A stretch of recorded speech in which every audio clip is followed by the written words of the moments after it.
And it's me, Gary, back once again with another cup of chat here on the Panto Archive. And I've got another special guest. So, special guest, introduce yourself. Hello, everybody. My name's Ryan Greaves, and I am a comic and writer and director of Panto. Perfect. How lovely to have you here, Ryan. Thank you for joining us today. No, my pleasure. Thanks for asking me. Lovely to be here. And I'm really excited to speak to you today because, as you said in your little introduction there, you're a bit of an all-rounder, which is what we like. We like to get different angles and so on for the cup of chat. But before we go any further, it is only correct that I ask you what you're drinking, obviously. Very boring. I'm drinking water. I did make an effort though and put it in a mug for the cup of chat, but it is just water. Yeah, Sorry. I was just looking around. I think I've left my cup on the other side of the room, and I'm boring as well. I only have water. But I'll go and grab it in a minute so I can show you the cup I chose for you. But we'll worry about that later. More important things. So not a tea or coffee, gent? I do love a Yorkshire tea. Yeah. As people who've worked with me know, I'm very passionate Yorkshireman and love a Yorkshire tea. But I think I've maxed out my tea for the day. Yeah, to be fair, we're recording this a little bit later at night, so you don't want to go to bed on a tea that may be late. So I don't want to be wired. No. now, Ryan, as you said in your intro, you're not just on stage, you work off stage for Panto and so on. So tell us a little bit more about how it all began for you. It's quite weird kind of routine for me, really. So I trained kind of as a what they call a classical actor, a proper actor doing proper acting. Um, so that's my training. And I then just when I graduated from drama school, just auditioned for a panto, and they were looking for various roles. They were looking for a Jack in there, Jack and the Beanstalk, and a flesh creep. And I just kind of put myself forward for whatever they wanted me to read for. They had me read for both. Um, the producer didn't think that I was a comic at all, Oh, and interesting. and was more kind of pushing me towards the villain route. Um, but then there were kind of other people on the panel that thought, no, actually, I think that we should push him down the comic route, or it was I guess with it being Jack, it was comic lead, um, and so yeah, so I ended up playing Jack in that production, and I've never played villain. um, so yeah, so that was my route in. I'd actually never even seen a panto Oh, before I was in one. It was just not something that I did. Um, hmm. I'm from a working class Yorkshire family, no arty kind of parents, no arty upbringing, no theatrical kind of credentials in the family. I'm a bit of a kind of black sheep in that way. So I'd never seen one.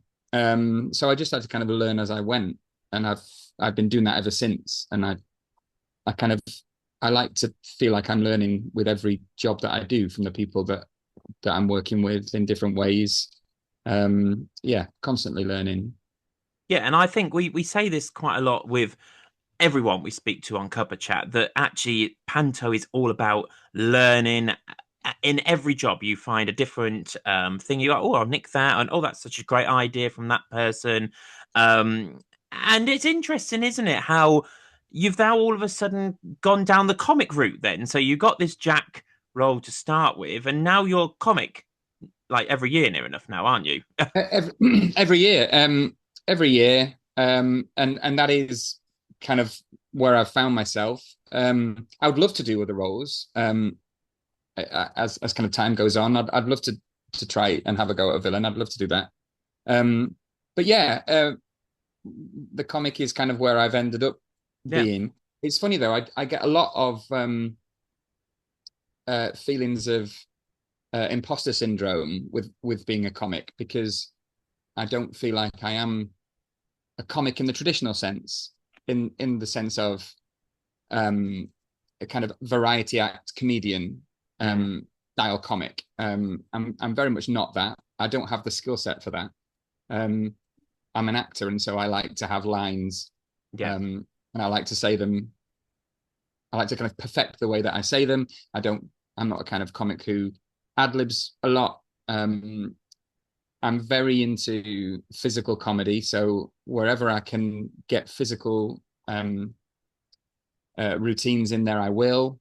Mm. Um, so yeah, so I do get a little bit of that imposter syndrome, um, just because that's the way that I've ended up there. I'm an actor who's ended up doing comedy roles rather than a comedian who kind Yeah. of does that in the show.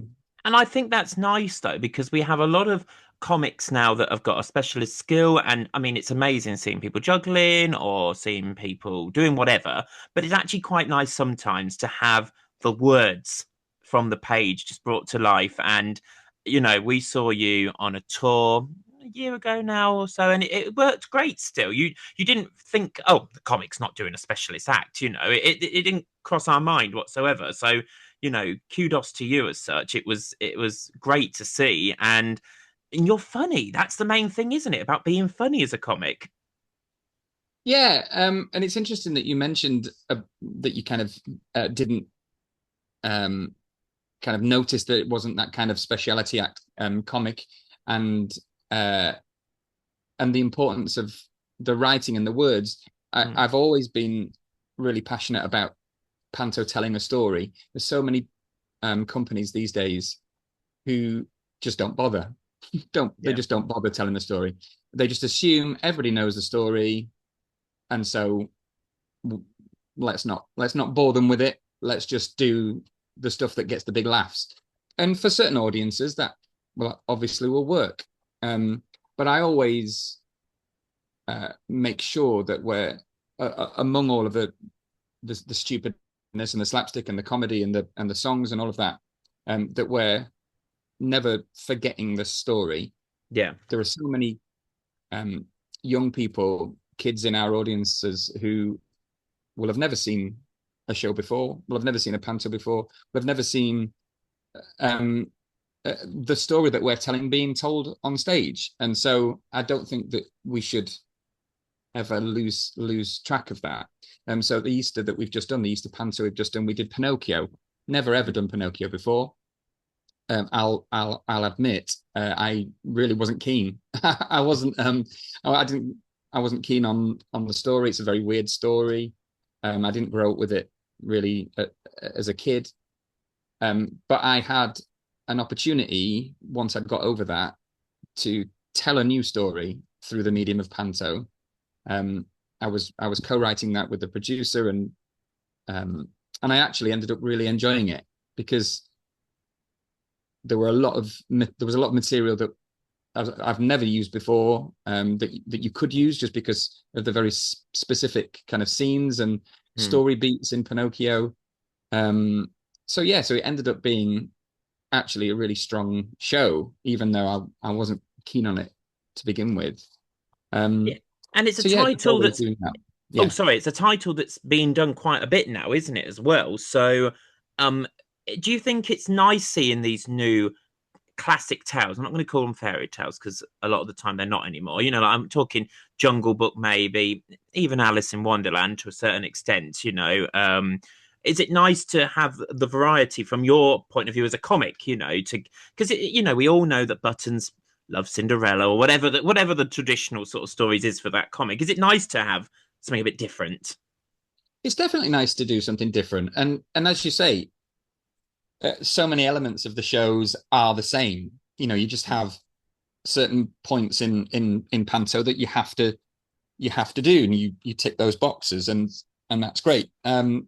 But it is nice to have a different story be told. Yeah, And because I do a lot of, well, annually really now, I do an Easter tour. They traditionally tend to be not the big titles because they're all mm, being done at Christmas, and so yeah, um, we tend to do the more offbeat titles: Pinocchio, Alice in Wonderland, Rapunzel, Wizard of Oz, more unusual titles, and yeah, and I guess because because of what I was saying before about the story being really important to me as a director and as a writer, um, it's good to actually tell a story, to try and tell a story Yeah. um, amongst all the other stuff.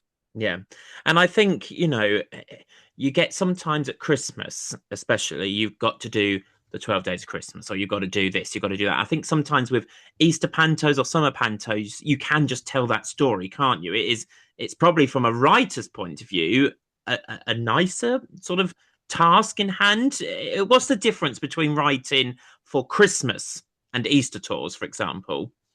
It is definitely different because the audiences are different. Um, I think Christmas audiences are um, they're there every year. They usually go to the same theatre every year. They're there as a kind of ritual, almost. Um, they're there with huge expectations. They want this Christmas magic. It's part of their Christmas. They don't. We often get, messages from audiences saying, "Oh, it doesn't feel like Christmas until we've seen the panto. It's Yeah. seen your panto." And so there's a lot of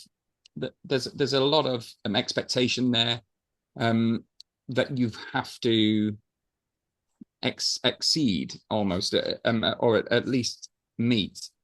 With Easter, the expectations aren't quite so high.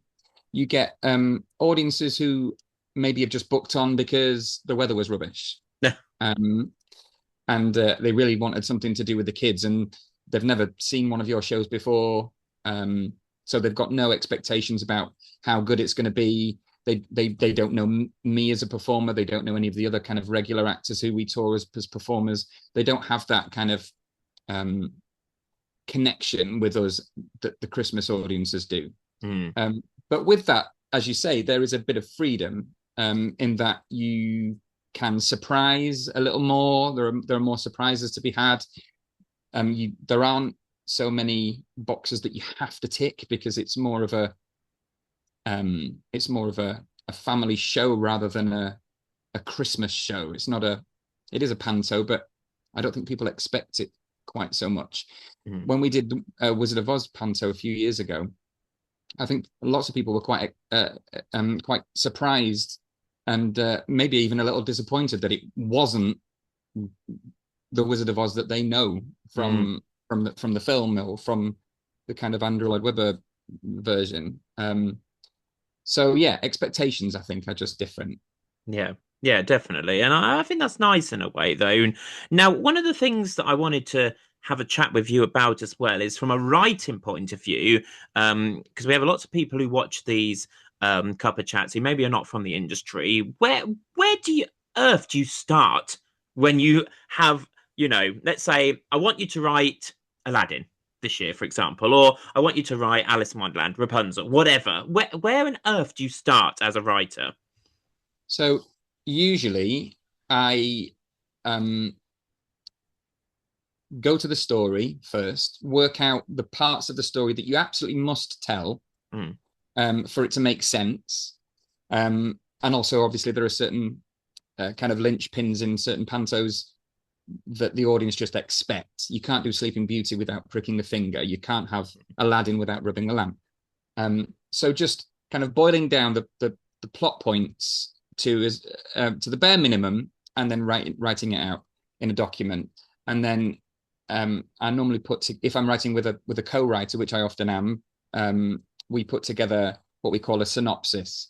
So it will just be Act One, Scene One, um, prologue. What happens in the prologue? Um, and then intro to this character, intro to that character, end of scene with a sketch. Mm. We might not have decided what the sketch is, but we just kind of put in a sketch there.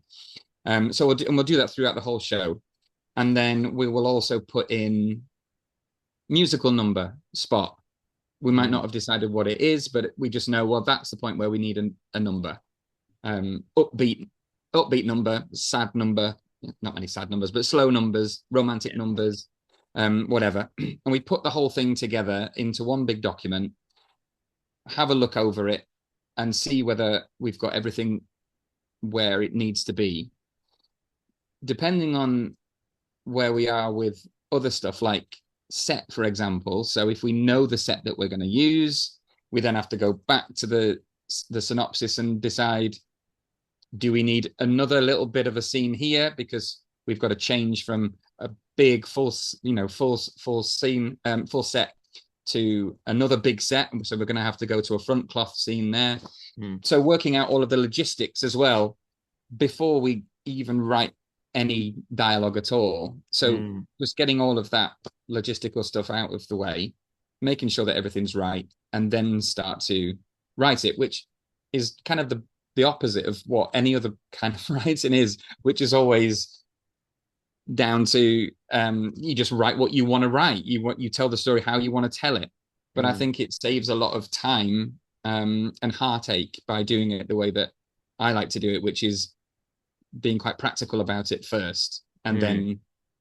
and then filling in the rest of it. Yeah, I think that's really interesting. It's like a doing a rough sketch if you were doing a Yeah, painting or something first, it and is. then Yeah, you can then build upon that with the different layers and getting a bit more texture and so on with it. But it works though, obviously from your point of view, because these shows do then go on. There's got enough time. I'm sure you probably pull your hair out sometimes in tech though and go, oh no, we need more time, whatever, but yeah, from an audience point of view, we don't see any of that. So it means the writing has worked, it means the characters yeah, have worked, and it means the story's worked when you get that laughter that you're wanting, the moments of sadness or reflection. It must feel wonderful, and you maybe you don't get to see it as such because you're maybe in it, but when your writing's being enjoyed by people, how does that feel? it's fantastic. And I've been doing it for kind of something like 15 years or so now, and it doesn't get old, Mm. um, because the audiences are new every year. Well, every day the audiences are new. You'll have new people in. You'll have especially kids who've never seen a show before, um, and um, and to have that immediate response, that immediate feedback, is you don't get it anywhere else. You get Mm. it. There's no other medium where you get that immediate reaction. Obviously, comedians have that in a way when they're telling a joke and it gets a laugh. But Yeah. with panto, you get that. You get obviously laughs to gags, but you also get screams Mm. when it's scary. You get audiences kind of um, begging with characters to do what they've asked you to do, like Mm. don't go that way, or don't do that, or don't, they're tricking you, don't listen to them. And to have all of that there immediately, and to hear all of that, it's just magic. And I just really enjoy the fact that we get to entertain all different generations. Mm. And when we Yeah. know that we've done it right, we know that the little kids, the really little ones, are enjoying it on their level. You've then got the slightly older ones. You've then got the teens who've been dragged there, but they still kind of secretly love it. And you've got the new parents, the older parents, the grandparents, the great grandparents. If you can kind of speak to them all, it's a real privilege to do Yeah, that. I totally agree. It is fantastic. We were talking to a fantastic MD the other day called Tom Self, who was saying about his process as an MD and a composer of Panto starts months and months and months beforehand, February time, even before that, talking about titles or whatever. How long, for anyone who's unaware, does it? I'm asking, look, he's smiling because this is the $1 million question. How long does it take to write a Panto script? Um, I would say that I get about maybe 2 months off of the year where I don't think about it at all. Um, Normally in the summer, um, and then it all comes back round again. Um, Especially with doing Easter as well. So Christmas happens, then I have a very short 2 months of prep before Easter starts. Then we start talking about Christmas after Easter. Then I have a couple of months off with summer, and then now it's all gearing towards Christmas again. Yeah. Um, I'd hate time how many hours Yeah, go into you don't want to writing know, one. probably. Um, but it's long. It's a long time, and even when you're maybe using an existing script that you've had before and you're kind of just updating it as you sometimes do or sometimes have to, um, sometimes that's a bigger job than it sounds as well, because Mm. you have a different cast. You have maybe a celebrity who's very famous for a particular skill or whatever, and you want to make the most out of that, which then ends up kind of throwing the balance off of everything else. So you have to kind of redo all of that. Yeah, it's long. I'm not sure how long, but it's long. It's long. That's fair enough. That's fair enough. And what's coming up this Christmas for you then? What are you in? What have you written? Where can people find your work this year? Yeah, so I'm a resident comic and director and writer at Northwich Panto. Mhm. Um, I've been there for I think something like 13 years ish. 2011 was the first one, so whatever that is. Um, yeah, Yeah, 13, 13. 14 years. Yeah, 14. Yeah. Um, and we're doing Aladdin, which we haven't done for quite a long time, since about 2017.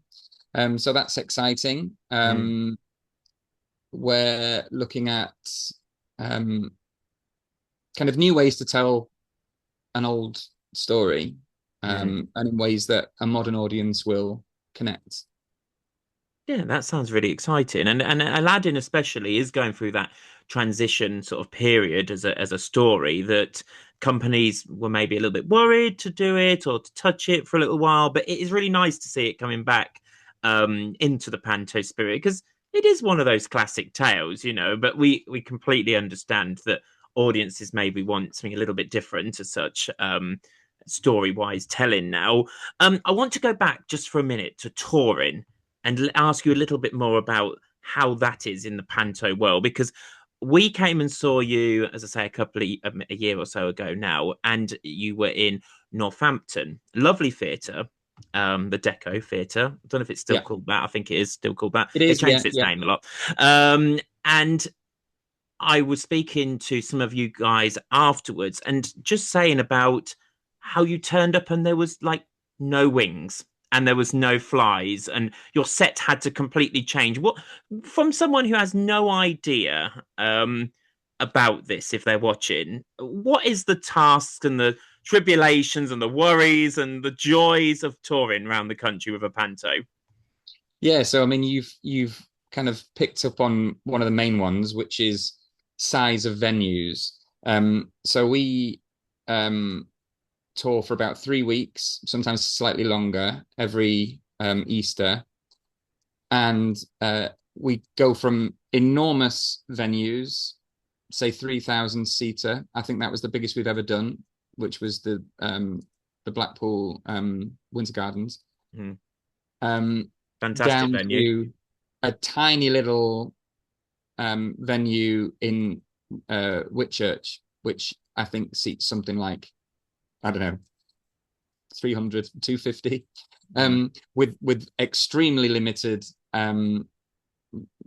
stage space, and so yeah, that is an enormous task, though I can't take really any credit for it, for how that is dealt with. We have fantastic crew and production managers who tour with us, and it is their job, every time they go into a new venue. We're usually in a new venue every day, to get in there and decide what bits of our set go up. And Hmm. sometimes it's the entire set, which is great and everybody's happy. Sometimes it's half of it, which is okay. Sometimes it's almost none of it and it's just 3 or 4 cloths and we just have to deal with it. Um, yeah, so that's obviously a challenge for the crew, who work tirelessly, and then it's a challenge for the performers uh, who may not have what they are used to having on the stage. Mm. So, for instance, if when we were touring Rapunzel, occasionally we couldn't fit the entire Rapunzel tower on the set and on the stage, and so there was no tower. And so poor Joanne Clifton, who was our Rapunzel that year, just had to do her best, Yeah, and Gothel came on from the wings rather than through the window, and you just have to roll with it. yeah, Um, so that's a big one.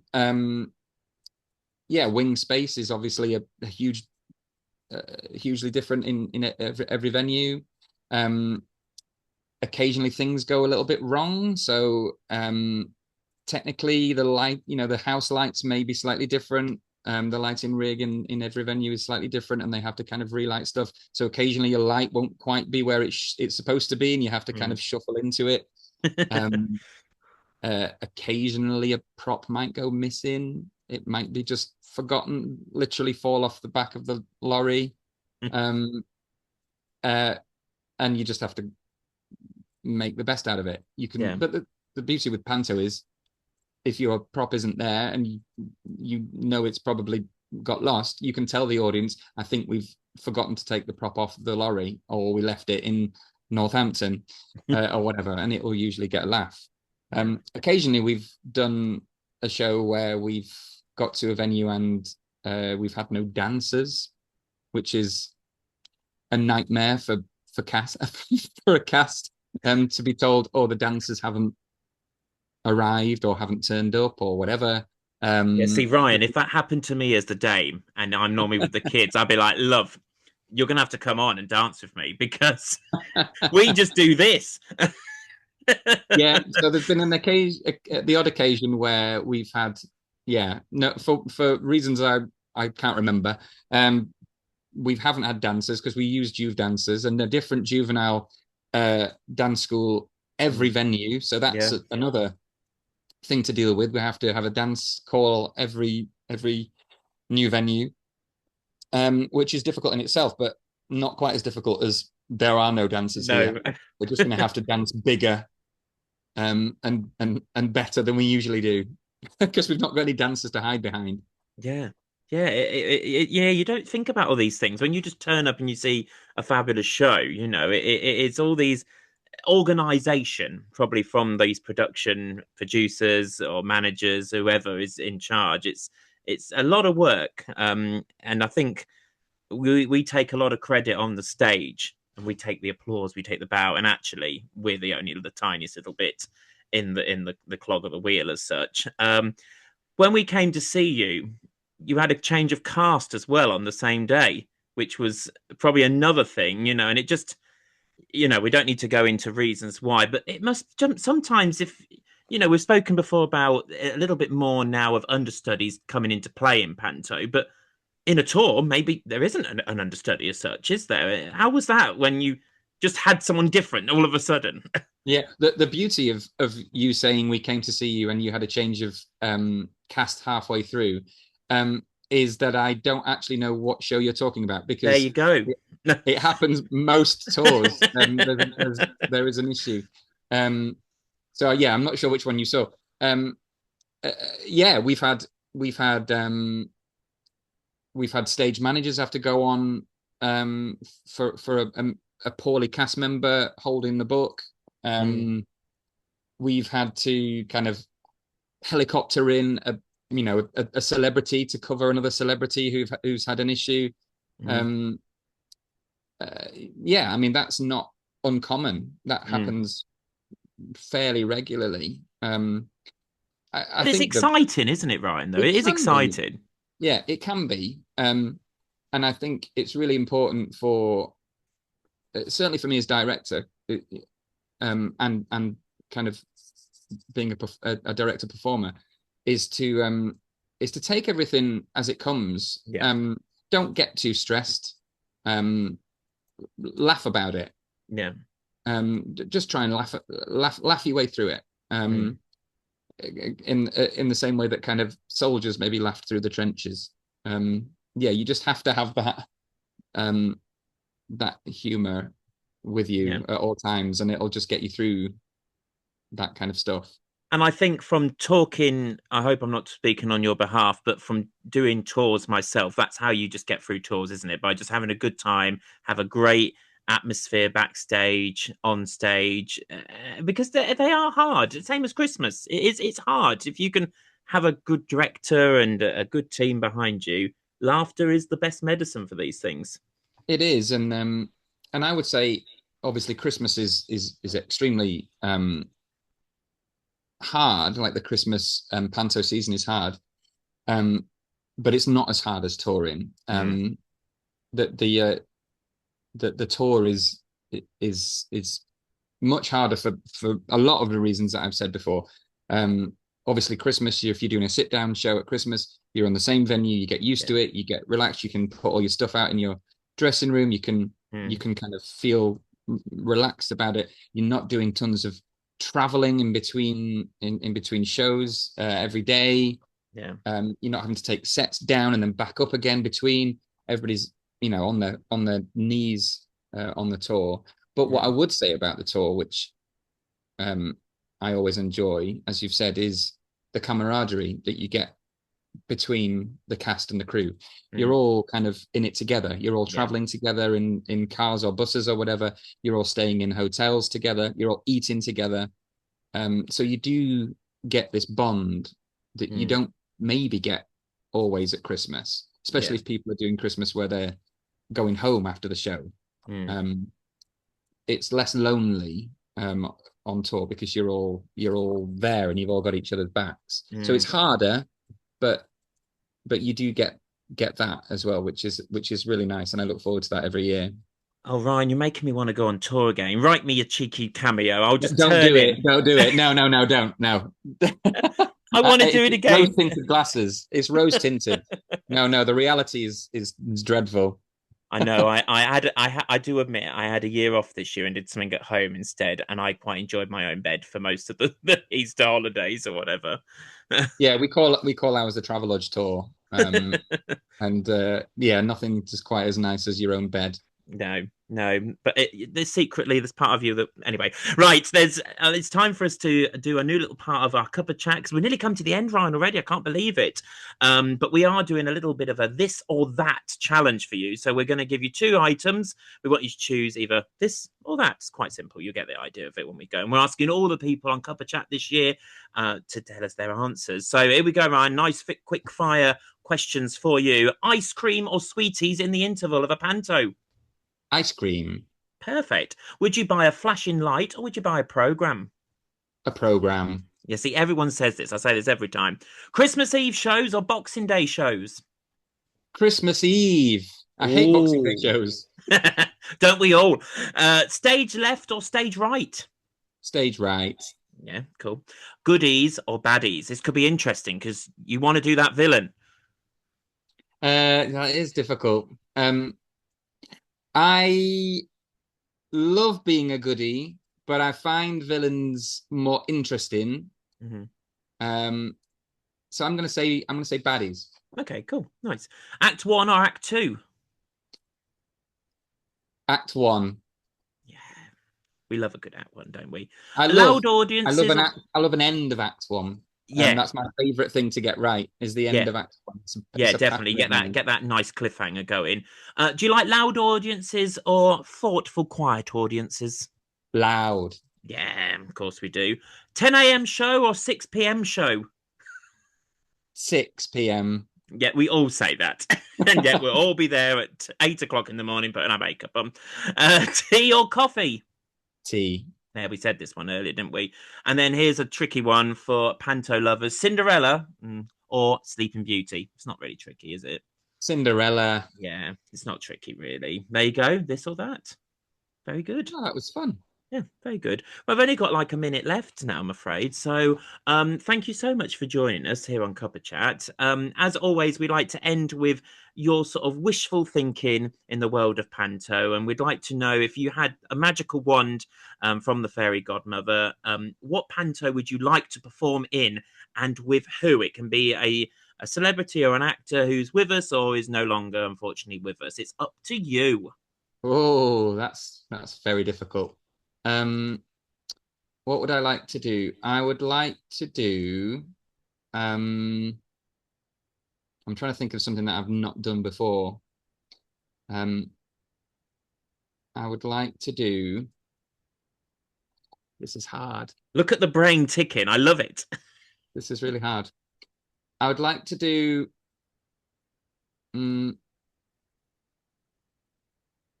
I'd like to do. This is really difficult. I know the tension is killing me, Ryan. For Christ's sake, say. I'd like to do Robin Hood Okay. with a personal hero of mine, Rowan Atkinson. I would Oh, never ever do Panto. yeah, but it doesn't matter. But This is CUPPA Chat. We can make things up. yeah, he would be my fantasy celeb to work with. And who would you both play? Well, I think he would be a great sheriff of Nottingham, Mm, a comedy sheriff in the kind of Blackadder style. yeah, Um, and I'd be the idiot. yeah, fair enough. And you get some scenes together, so that's all that matters, isn't it? So, And hopefully, he won't work out that I've just nicked all of his stuff, oh, all of his dick. haven't I done this before? I'm sure I Yeah, did. yeah. All of my comic stuff is half Mr. Bean, half Pee Wee Herman. Fair. Yeah. Yeah, best comedy, best comedy. Ryan, unfortunately, we have come to the end of our CUPPA Chat. Thank you so much for joining us. Just tell us really quickly where we can find you once again this Christmas. Yeah, so I'll be at Northwich Memorial Court this Christmas doing Aladdin. Can't reveal who we have yet because it's not been announced, but Fair. keep your eyes peeled on our social media. Yeah, and we'll put the links on there because the time the video's out, it might have been announced. So we'll put it all on there. If it has been, then you've got a nice surprise at the bottom of the video in a minute. Ryan, thank you so much for joining us, and we will hopefully speak again soon on another CUPPA Chat. Amazing. Thank you so much. Thank you, and don't forget to have a look at the Panto archive now for all of those latest listings. Thanks, everyone. See you soon.